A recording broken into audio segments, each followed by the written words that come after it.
Hello viewers, मैं हूं सहर बंगश वॉइसेस के एआई जनरेटेड रोबोटिक्स चैनल पर कोशिश करूंगी कि आपको इंटरनेशनल न्यूज़ और यूके के हवाले से इमिग्रेशन न्यूज़ के अपडेट्स भी देती रहूं। आपको मालूम है कि बंगश वैसे भी बहुत ज़हीन होते हैं। अगर उनमें आर्टिफिशियल इंटेलिजेंस और रोबोटिक्स भी शामिल हो जाएं तो फिर वो बेहद बिंदास खबरें देते हैं जो हमेशा सच्चाई पर मबनी होती हैं। तो जनाब कहते हैं कि जब चंद साल कबल ब्रेक्सिट का रेफरेंडम करवाया गया तो उस वक्त यूके की हुकूमत दरून खाना ये समझ कर खुश थी कि शायद ये कभी कामयाब नहीं होगा।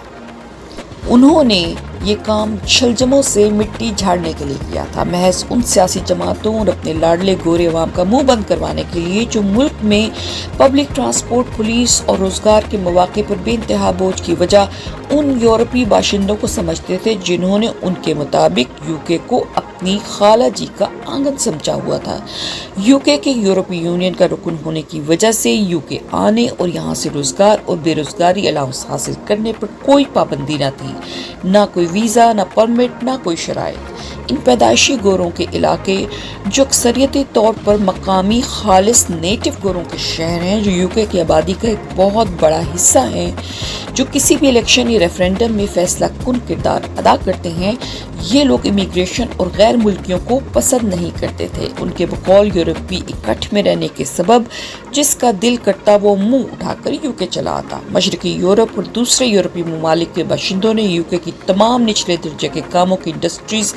पर कब्जा कर रखा था। वो इन कामों में खुद को ग्रुप्स की शक्ल में शामिल कर लेते, यानी वो काम जो अंग्रेज नहीं करना चाहते, जिन्हें ये छोटे मोटे काम समझते थे, जैसा कि सफाई करने,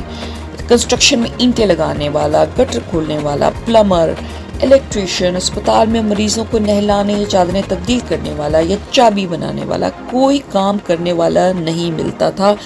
तो इसीलिए इन कामों की उजरतें बढ़ती चली जा रही थीं और यूरोपीय लोगों के आने जाने से ये उजरतें कम होने लगीं, क्योंकि वो कम पैसों के एवज ये काम करने लगे। उनके यहाँ होने से यूके की मईशत को फ़वाइद भी थे, यानी यूरोप के साथ इक़्तिसादी मुआहिदों और सस्ती उजरत पर काम करने वाली अफरादी क़ुव्वत के सबब उस वक्त की हुकूमत दरून खाना ये चाहती थी कि ब्रेक्सिट का अमल ना हो, लेकिन इन सब बातों के साथ साथ चोरी और धोखाधड़ी की वारदातों में इजाफा होने लगा था, जिससे मकामी गोरे इमिग्रेशन और गैर मुल्कियों की मौजूदगी के मजीद खिलाफ हो गए थे। मगर रेफरेंडम की अगली सुबह जब उस वक्त के हुकूमती लोग सोकर उठे तो यूरोपियन यूनियन से निकलने या ना निकलने के फैसले से मुताल्लिक इस रेफरेंडम में अवाम की भारी अक्सरियत ने यूरोपीय इत्तेहाद से निकलने का फैसला दे दिया था।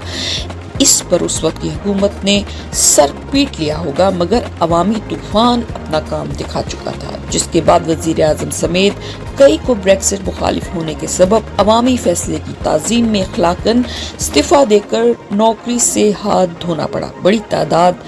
साजिशी थ्योरियां भी बना रही थी, जिनमें एक ये भी थी कि रूसी हैकर्स ने रेफरेंडम के नतायज के साथ छेड़छाड़ करके ये नतायज हासिल कर लिए हैं। मगर असल बात तो ये है कि कार हाय खुदा अस हिकमत अस्त। रेफरेंडम के नतायज की वजह से उन्हीं गोरों की अशराफिया को गैर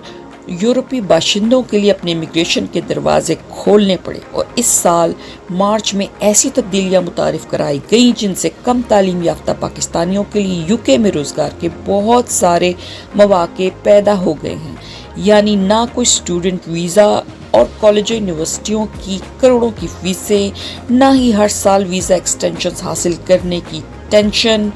और उसकी तलवार, ना असाइलम केसों में 20-20 साल इस्तेहसाल और डिपोर्टेशन का खतरा, हींग लगे ना फिटकरी और रंग भी चोखा आए। अगली किस्त में मैं आपको बताऊंगी कि इन वर्क परमिट या यूके में काम करने के अकामे को हासिल करने के लिए आपको क्या करना है। तब तक इस चैनल को लाइक, शेयर और सब्सक्राइब कीजिए ताकि अगली किस्त आपको वक्त पर मौसूल हो जाए। अल्लाह हाफिज़।